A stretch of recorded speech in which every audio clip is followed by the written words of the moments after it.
ಆವತಿ ವಸತಿ ಶಾಲೆ ಬೈಪಾಸ್ ರಸ್ತೆಯಲ್ಲಿ ಕರ್ನಾಟಕ ದಲಿತ ಸಂಘರ್ಷ ಸಮಿತಿ ಸ್ವಾಭಿಮಾನಿ ಬಿ ಕೃಷ್ಣಪ್ಪ ಸಂಘಟನೆ ವತಿಯಿಂದ ಮೈಸೂರು ದೊರೆ ನಾಲ್ವಡಿ ಕೃಷ್ಣರಾಜ ಒಡೆಯರವರ 86ನೇ ಪುಣ್ಯಸ್ಮರಣೆ ಆಚರಿಸಲಾಯಿತು. ಕಾರ್ಯಕ್ರಮ ಉದ್ದೇಶಿಸಿ ಮಾತನಾಡಿದ ಜಿಲ್ಲಾ ಸಂಚಾಲಕರಾದ ಕಬ್ಬಿಗೆರೆ ಮೋಹನ್ ಕುಮಾರ್ ಅವರು 75% ಮೀಸಲಾತಿ ನೀಡಿದ ದೇಶದ ನಾಲ್ವಡಿ ಕೃಷ್ಣರಾಜ ಒಡೆಯರವರು ರಾಜ್ಯದಲ್ಲಿ ಮೊಟ್ಟಮೊದಲು ಚಿತ್ರದುರ್ಗ ಜಿಲ್ಲೆಯ ವಾಣಿ ವಿಲಾಸ ಡ್ಯಾಂ ಕಟ್ಟಿದರು ಹಾಗೂ ಕೆಆರ್ಎಸ್ ಡ್ಯಾಂ ನಿರ್ಮಿಸಿದರು. ಡ್ಯಾಂ ಕಟ್ಟಲು ಕಾರ್ಮಿಕರಿಗೆ ಹಾಗೂ ಕೆಲವು ಸಾಮಗ್ರಿಗಳಿಗೆ ಹಣದ ಕೊರತೆ ಇದ್ದಾಗ ಅವರ ಮನೆ ಬೆಳ್ಳಿ ಬಂಗಾರವನ್ನ ಮುಂಬೈ ಖಾಸಗಿ ಷೇರು ಮಾರುಕಟ್ಟೆಗೆ ಮಾರಿ ಅವತ್ತಿಗೆ 2,72,00,000 ಹಣವನ್ನ ಖರ್ಚು ಮಾಡಿ ಬೆಂಗಳೂರು, ಮಂಡ್ಯ, ಮೈಸೂರು ಜಿಲ್ಲೆಗೆ ನೀರು ಹಾಗೂ ರೈತರ ಸಾವಿರಾರು ಎಕರೆಗಳಿಗೆ ನೀರಾವರಿ ಕಲ್ಪಿಸಿದರು ಎಂದರು. ಕರ್ನಾಟಕ ದಲಿತ ಸಂಘರ್ಷ ಸಮಿತಿ ಸ್ವಾಭಿಮಾನಿ ಪ್ರೊಫೆಸರ್ ಕೃಷ್ಣಪ್ಪ ಸಂಘಟನೆ ವತಿಯಿಂದ ಅವಧಿ ಮೊರಾರ್ಜಿ ಶಾಲೆಯಲ್ಲಿ ಈ ದೇಶಕ್ಕೆ 75% ಮೀಸಲಾತಿ ನೀಡಿದಂಥ ಏಕೈಕ ದೊರೆ ನಾಲ್ವಡಿ ಕೃಷ್ಣರಾಜ ಒಡೆಯರ 86ನೇ ಪುಣ್ಯಸ್ಮರಣೆಯನ್ನು ಶಾಲೆಯಲ್ಲಿ ಆಚರಣೆ ಮಾಡುತ್ತಿದ್ದು, ಈ ಕಾರ್ಯಕ್ರಮಕ್ಕೆ ವೇದಿಕೆ ಮೇಲೆ ಇರ್ತಕ್ಕಂಥ ಕಾಲೇಜಿನ ಪ್ರಾಂಶುಪಾಲರಾದಂಥ ಲತಾ ಮೇಡಮ್ ಅವರೇ, ಪೂರ್ಣಿಮಾ ಮೇಡಮ್ ಅವರೇ, ಮಹಿಳಾ ಜಿಲ್ಲಾಧ್ಯಕ್ಷರಾದಂಥ ಉಮೇಶ್ ಅವರೇ, ಲತಾ ಮೇಡಮ್ ಅವರೇ,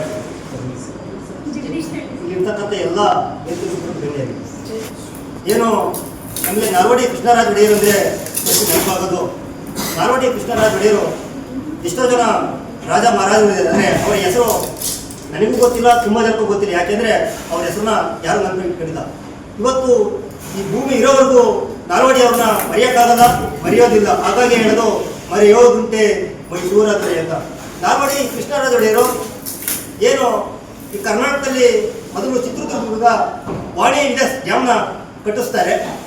ಅದಾದ ನಂತರ ಅದೇ ರೀತಿ ಏನು ಮೈಸೂರು ಕೆಆರ್ಎಸ್ ಕಟ್ಟಬೇಕಾದ್ರೆ ಹಣದ ಕೊರತೆ ಆಗ್ತದೆ.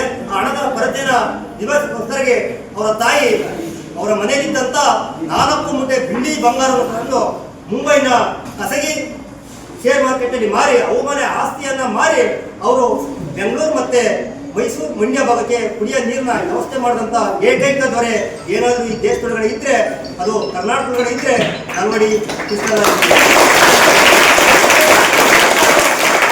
ಶಾಲೆಗಳನ್ನು ಕಟ್ಟಿಸ್ತಾರೆ. ಹಾಗೆ ಏನು ಮತ್ತೆ ಟಾಟಾ ಕಂಪ್ನಿಯವರಿಗೆ ಬೆಂಗಳೂರಿನ ಏನು ಹೃದಯ ಭಾಗದಲ್ಲಿ 450 ಎಕರೆ ಅವ್ರ ಮನೆ ಸ್ವಂತ ಆಸ್ತಿಯನ್ನು ಕೊಟ್ಟು ಒಂದು ಕಾರ್ಖಾನೆ ಕಟ್ಟಿದಂಥ ಏಕೈಕ ವ್ಯಕ್ತಿ ಈ ದೇಶದೊಳಗೆ ಏನಾದಿದ್ರೆ ಅದು ಕೂಡ ನಾಲ್ವಡಿ.